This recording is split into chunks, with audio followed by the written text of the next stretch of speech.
你知道吗？为什么呢？我们一年会有365天。那你知道我们人体有多少个穴位吗？没错，也是365个。为什么一年有24个节气？那我们人体正好有24条染色体。为什么一年有12个月？我们人体有12条经脉。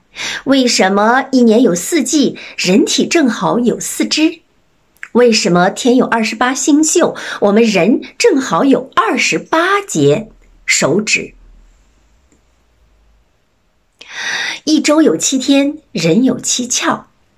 为什么这一切我们和大自然是完全的吻合？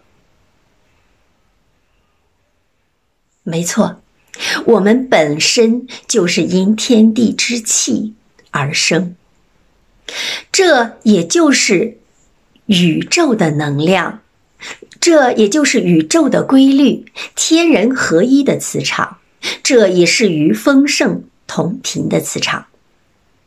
我心即宇宙，宇宙即我心。